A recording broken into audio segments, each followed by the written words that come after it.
Hello, and welcome to another episode of Prog Review. And today, if you haven't read the description of the title, I'm talking about The Red Book by Penguin Cafe. Oh, it's an album nobody out there really wants to hear about, but I'm going to talk about it anyway because I like it. So, it's everyone else. Probably get about 200 reviews, but who cares? The Penguin Cafe are an offshoot from the Penguin Cafe Orchestra. I'm going to repeat myself. If you haven't seen my amazing Penguin Cafe Orchestra primer, go back in the list, go and watch that. And this is the second album from them. Originally, it was headed by Simon Jeffs. He died of a brain tumour, unfortunately, and the reins have been taken up by his son a good 20 years later. This is the second album. Now, the first album that they did, A Matter of Life, I had a lot of fondness for because you had a feeling that the baton was... Oh, another email. I'm very popular. That the baton was being handed from one generation to another. And so, this is the difficult second album, if you will. For those of you who aren't well versed in the music of the Penguin Cafe Orchestra or Penguin Cafe, it's world music, it's ambient, it's experimental, it's minimalist, it's all over the road. It's hard to categorise and define. Predominantly piano, bass, piano, violin, a little bit of woodwind, strings, drums, guitar. They have everything and more. This is a lovely CD. It's a lovely shiny CD. Lovely bit of design there. It's not that I don't like it. I do like it, but I feel like it's an album that's pulling in two directions. Now, the original Penguin Cafe and what we experienced on the last album is a band that was very good at making tunes. Very, very led by melody. Tunes that you can whistle. I love tunes that you can whistle, and the Penguin Cafe Orchestra is very famous for that. That's why the music's often used in advertising and is background bedding music on TV programmes and films, whatever. Fortunately, it's not unfortunately because it just means that the band's moving in a different direction. But with this album, the music's more minimalist in its outlook, in its approach. That's not a bad thing. It's very relaxed and it's very soothing.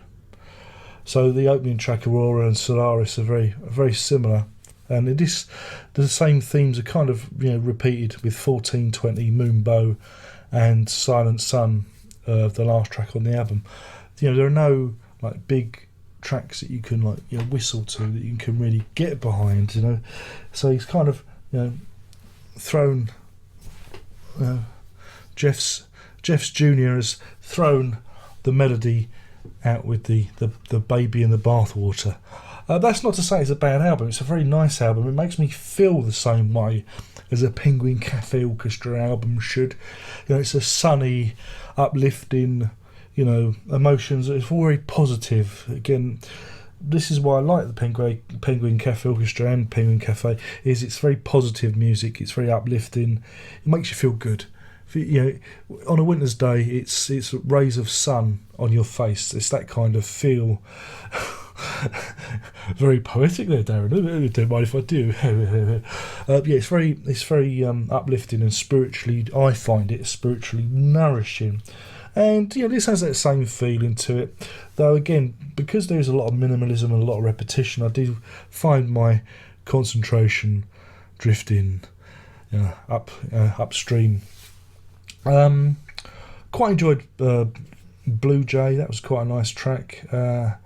Catania, that was interesting. That was almost like two songs glued together, moving in and out of the fog. Odeon kind of hark back to the old days of the Penguin Cafe Orchestra. And again, another thing I find with this album is you can hear there's a bass line. You go, I've heard that bass line before. It's the same. It's almost the same as that one, but in a different key. And you hear little snippets, little little motifs that sound like something that's happened from the old days that they've worked in there. It's all very clever stuff. But again, I've always had this problem of whether or not they're not a novelty act. That's not fair. Almost like a tribute band, playing the old stuff, and then you've got to kind of listen to the new material. I've always worried that the newer material is never going to be as strong. It's always going to kind of wilt and die under the shadow of that amazing Penguin Cafe Orchestra back catalogue. And that's the real shame of this. And hearing this album, A Matter of Life, I thought, yeah, that was good that they were using the name. And with this, I think, well, maybe he should have, maybe moved away from Penguin Cafe and called themselves something else. I don't know. Just to put a little bit of distance between him and the past. I don't know. Also, I've been bleating on about not using old members of the band, and this new collective all seem a little bit, a little bit bland and characterless for my needs. But anyway, it's not a bad album. It does a job. It makes you feel good. So it earns points for that. It's a bit nebulous. It's a bit lacking in focus. Again, having Aurora and Solaris, the way they've tracked those at the first two tracks, I think they should have spaced them out a bit. Again, I think the album needs resequencing because you have all these minimalist pieces kind of running into each other, and you need to do like minimalist tune, to divvy things up. If you put too much of the same flavour back side by side, you end up just going, well, it's getting a bit dull. So maybe resequencing the album might have been a better idea. I think I've blabbered on. For long enough. I'm sorry it's not a mainstream prog album for you all to get excited about. I'm sorry it's an album that you're probably never going to go and buy by a band that you probably don't want to understand. I'm sorry. But if you do give them a chance, do give Penguin Cafe Orchestra a chance. And even these guys, their albums are available on eMusic. If you've got an eMusic subscription, which I have, I bought that as well. But if you can get them on there, it's a lot cheaper to get them on there and sample their wares via eMusic, which I thoroughly recommend if you're into downloads. So that's it. Oh God, I've got to give it a rating now.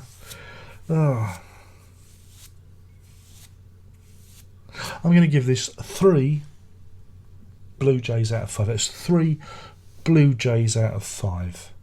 It might go up after a few listens, but I think at this moment, it's a little bit bland. It needs a little bit more, spice to, a little bit more piquancy to set my palate afire.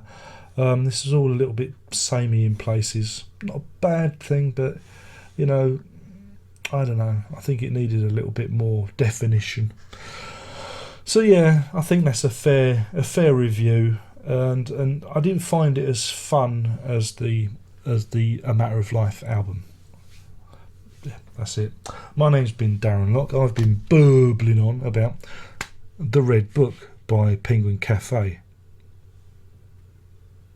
Go and try it, please. And thank you for tuning in, making the effort. Remember, there's always the social medias. We all love the social medias. Facebook's a load of old crap, isn't it, these days? Oh. Twitter's good fun. And I'm still not sure what to do with the old Google Plus. Don't forget to shove it right up or down. It's the same thing. Makes no difference. It's the Google, the Google algorithm. It registers to both the same, apparently. So even if you thumbs it down a million times, it's almost the same as a million thumbs up. That's what I heard. That's what the man in the pub told me. Anyway, I nearly zoned out then. Nearly zoned out. Nearly went somewhere else. With that, I urge you to subscribe. Of course, we have to do that. We have to remind you to subscribe because it's all about the subscribers, isn't it? And with that, one more thing to say. I'm probably going to review It Bites next. That should be fun. I bet you're all all looking forward to that one. And you got to remember, this is really important. You remember this. Write it down. Get a bit of paper. Get a pen. Get a pen and a bit of paper because it's really important. Are you ready? Have you got it? Prog on.